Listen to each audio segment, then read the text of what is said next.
मामा VIP Heights चलोगे क्या? हाँ चलूंगा, बैठ जा रिक्शा में।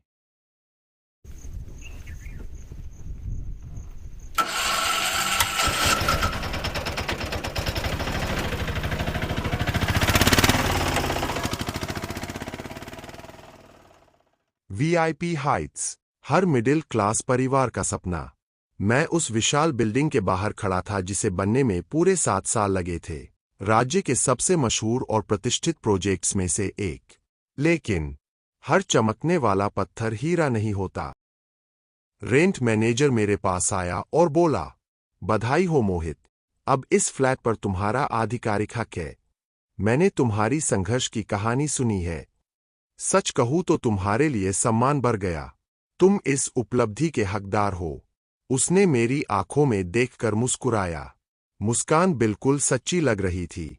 फिर उसने पूछा, वैसे तुम्हें हमारे फ्लैट्स के बारे में कैसे पता चला? मैं मुस्कुराते हुए बोला, अरे, इसके बारे में तो सब जानते हैं। ये सबसे मशहूर जगह है और इसके बारे में कुछ खबरें भी सुनी थीं। वो अचानक रुक गया। खबरें? कौन सी खबरें? कुछ खास नहीं। मैनेजमेंट की तारीफ वाली। क्या हुआ आपको? वो हल्का हंसा। नहीं, मैंने सोचा कहीं तुम वो सस्ती अफवाहें तो नहीं सुनाए जो असल में सच नहीं है। उसने चाबी मेरे हाथ में दी। ये लो, अब ये सपना तुम्हारा है। मैं बोला, धन्यवाद। सच कहूं तो इस कीमत में ये सपना जैसा ही है। वो मुस्कुराया। मोहित, तुम बहुत भरोसेमंद इंसान लगते हो, वरना मैं आम ग्राहकों पर इतना समय नहीं देता।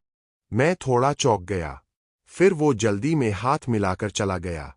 मैं उत्साहित होकर अपना फ्लैट देखने लगा। Flat number 6। तभी मैंने 2 काले कोट पहने लोगों को जाते देखा। शायद वकील थे।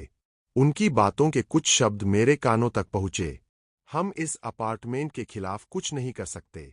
जो उसके साथ हुआ, वही हमारे साथ भी हो सकता है। मैंने सोचा, वकील यहां क्या कर रहे हैं? लेकिन फिर अनदेखा कर दिया। शाम के 4 बजे थे। फ्लैट वैसा ही था जैसा मैंने सपनों में सोचा था। लेकिन तभी मेरी नजर एक दरवाजे पर पड़ी। Flat number 8। पूरा सफेद टेप से सील किया हुआ। मैंने सोचा, मुझे क्या लेना देना। रात के 8 बजे मैं बालकनी से शहर देख रहा था। तभी दरवाजे पर दस्तक हुई। मैंने धीरे से दरवाजा खोला और सामने एक बेहद खूबसूरत लड़की, जैसे कोई फरिश्ता। वो बोली, ओए, कहाँ खो गए? मैं हड़बड़ा गया। नहीं, कहीं नहीं। आप कौन वैसे? वो हंसी और बोली, मैं नेहा, फ्लैट नंबर 10 पे रहती हूँ। मैं मुस्कुराया और बोला, अच्छा, मतलब ऊपर रहती हो? हाँ, वो मुझे थोड़ी चीनी मिल सकती है? हाँ, 1 मिनट रुकना। मैं किचन में गया। दिल में बस एक ही बात, ये कितनी खूबसूरत है। जब वापस लौटा, वो जा चुकी थी। रात 11 बज चुके थे। मैं बिस्तर पर था, लेकिन दिमाग में सिर्फ एक नाम, नेहा। वो इतनी सुंदर कैसे है? काश उसका कोई बॉयफ्रेंड ना निकल जाए। मैंने तो उसका सरनेम तक नहीं पूछा। मैं ये सोच ही रहा था। तभी अचानक किसी पति पत्नी के लड़ने की आवाज आने लगी। बर्तन टूटने लगे। एक औरत रो रही थी।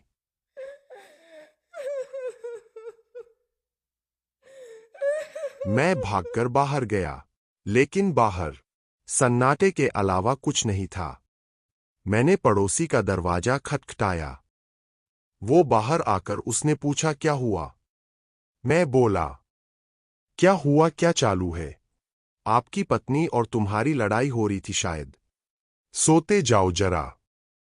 वो गुस्से में बोला, मेरी पत्नी यहां है ही नहीं, जा सो जा चुपचाप।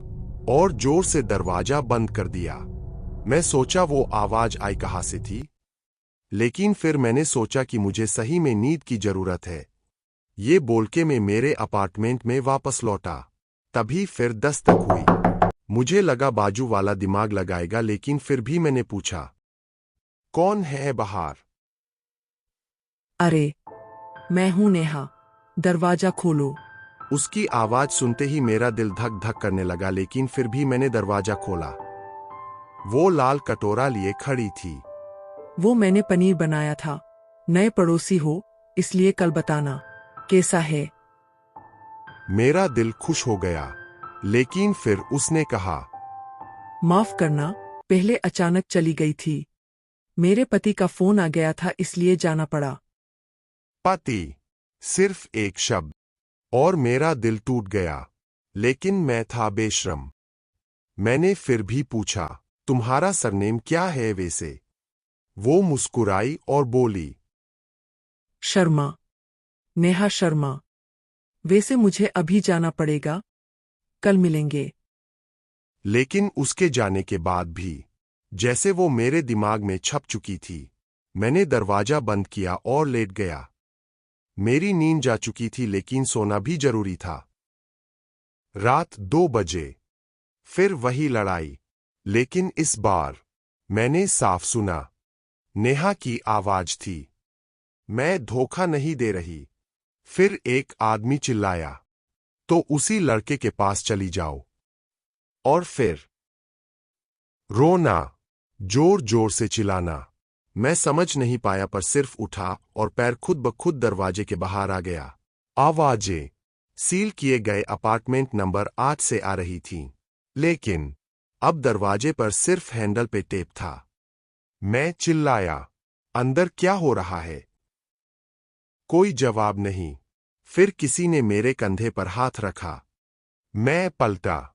एक लंबा आदमी, हाथ में सूटकेस। वो बोला, क्या हुआ? क्यों चिल्ला रहे हो? अंदर नेहा नाम की लड़की खतरे में है। उसका चेहरा बदल गया और वो बोला, मेरी पत्नी का नाम लेने की हिम्मत कैसे हुई? उसने नीचे से आवाज लगाई, नेहा, नीचे आओ। कदमों की आवाज आई। एक महिला नीचे आई, लेकिन वो नेहा नहीं थी। मैं जम गया। मैंने कहा, ये वो नहीं है। उस आदमी ने पूछा, सरनेम बताओ। मैं बोला, नेहा शर्मा। अचानक सबके चेहरे बदल गए। पूरा माहौल चुप। उसने धीरे से पूछा, तुम नए हो? मैंने सिर हिलाया। फिर उसने कहा, 3 साल पहले फ्लैट नंबर 8 में नेहा शर्मा रहती थी। उसका पति सुनील शर्मा, वीआईपी हाइट्स के मालिक का बेटा।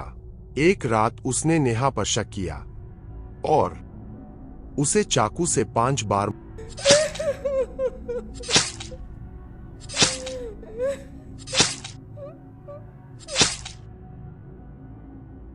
मैं कांप गया।